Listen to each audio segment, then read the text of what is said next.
Hey guys, so I want to do a quick little video here checking out the performance between the OnePlus 5T and the Galaxy Note 8. Quite a lot of people requested this, so we're going to do a speed comparison here using some nice apps that we do have installed on both of them. Both of them are fully up to date in terms of the software, and also this is an Exynos model of the Note 8, so we're just going to start them up at the same time, and then we can see.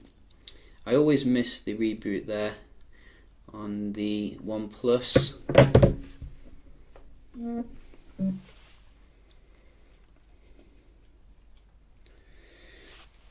Obviously we're both getting 6 gigs of RAM in these particular variants. You can get 8 gig RAM OnePlus if you need that extra oomph.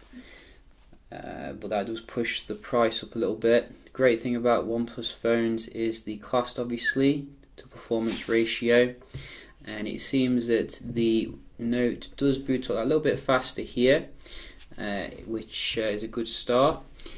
You can see we're looking all Christmassy, ho ho ho indeed, and we're just going to do some app opening tests.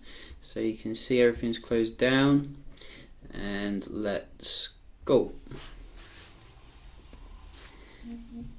So my money is on the OnePlus because of the stock kind of software, but I think the processor in the Note might be a little bit better, usually is. And I think I'm right. So far. You can see OnePlus is going ahead here. Which is very nice in terms of the raw speed.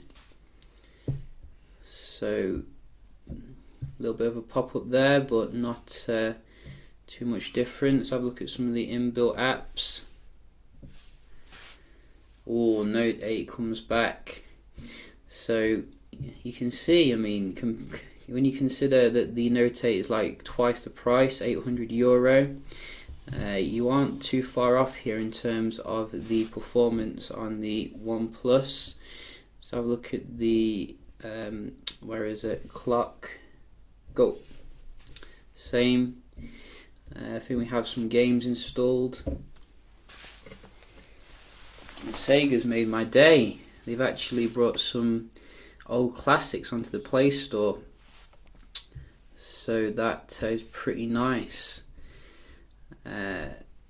So I'm not sure what happened with the Note 8 then, but you can see it went into it with no issues. Streets of Rage. I'm gonna have to do a dedicated test of this game on every phone that I own. Hopefully Streets of Rage 2 is coming soon. You do have to pay for it though, for an ad-free experience, which is a bit annoying. But it's nice that they have brought it out nevertheless. And also we do have Assassin's Creed. Seems quite neck and neck in terms of your games here. I can't see that much difference. I mean, maybe the Note seems to be a little bit snappier.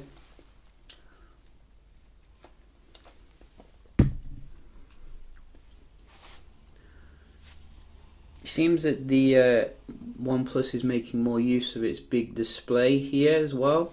Maybe there's an option to maximize this, but I would expect it to do it automatically. Is it this? So yes, there we go. So you have to restart it to do that. So it's nice that OnePlus is just doing it without any faff. And also we do have space thing. OnePlus there a little bit.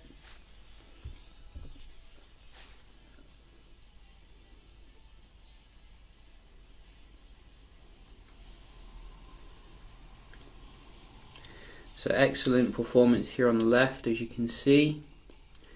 That little bit more snappier loading the game. So I think I'm going to give this to the OnePlus 5T, you know, and particularly when you factor in the, as I said, price to performance ratio. that is an amazing achievement. I'm just going to have a look at the Wi-Fi test here, and you never guess where it's gone to again. Maybe I should take it to Manchester. It really loves going there. So where are we? So, there we go. So we're just making sure everything is set as it should be. I'll just start with this one. Yeah, this one's set good. Maybe OnePlus has moved its headquarters to Manchester and not let anyone know.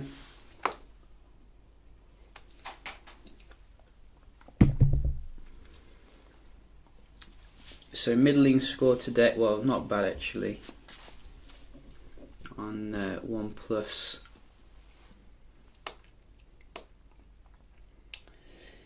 And Alien Technology is not having any of that. You can see 201. Wow. So we are going to give OnePlus a chance to redeem itself, but I don't think it will be able to.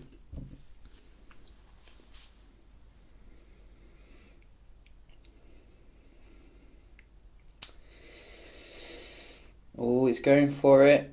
Oh, no, it can't reach the Note 8. You see? You can't beat that Samsung technology when it comes to Wi-Fi, but the upload seems to be better. A little bit low on the Note 8 there for the upload, so that is duly noted.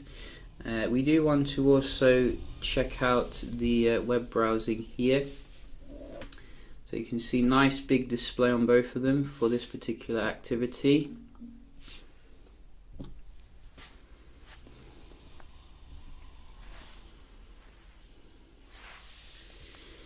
You can see OnePlus a little bit snappier there to load the whole page here.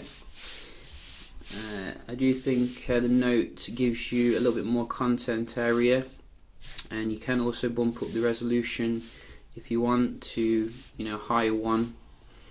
So that is pretty nice. And we're just going to have a look here at a link. Again, OnePlus here, nice and snappy. GSM.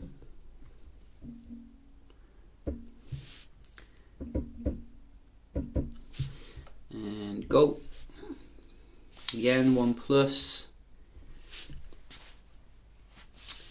So you can see here, unless you really need the pen, I don't think many people will need to pay €400 more for a high-end phone nowadays. Really amazing performance here on the left. Obviously both of them are on Nugget as well still, so there will be even more enhancements I think going forward. This one looked a little bit closer, but still very impressive on the OnePlus side here. And also we do want to see the multitasking, both 6 gigs of RAM, and OnePlus seems to have fallen over on this particular aspect for some reason. Might have to reset the phone, which you shouldn't really have to do nowadays. It should just look after itself. I do see some reloading though now and again. You see OnePlus seems to be very nice and stable, which is not usual. A little bit dodgy there, but overall I think it's doing quite well. Did take 6 gigs of RAM to get to that point, so both of them seem to be about the same here. Not too much difference on the basic apps. Let's try the games. A little bit quicker there to go back into it on the left. So being strict, I think OnePlus will know. I was going to say OnePlus is ahead there, but no. It's reloaded a game there. Maybe you're going to have to go for the 8 gig RAM model if you do want good multitasking here. So solid victory for Note 8 when it comes to your multitasking, which was totally unexpected really. You know, usually you do get a better performance on the stock device, but nevertheless, overall I think OnePlus has done a good job here, bringing very affordable handset to the market, and it doesn't obviously, you know, break the bank here in terms of the you know, price, but if you do need that S Pen and you do need that amazing camera on the Note 8, you are going to have to stump up for it at the end of the day, or you could just go for the S8 or S8 Plus obviously, which isn't too far off. But as I said before, you are really paying for this like pen experience here, which some people will enjoy. You know, other people will feel a bit daunted, kind of like overwhelmed with it.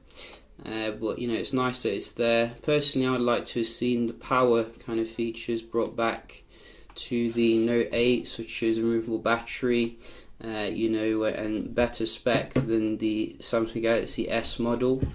But maybe they'll do that in future, who really knows. Overall, quite a close one. The OnePlus 5T better for your apps opening, the Note 8 better for your multitasking and Wi-Fi. I hope you enjoyed the video, found it helpful, and I'll see you in the next one. Cheers.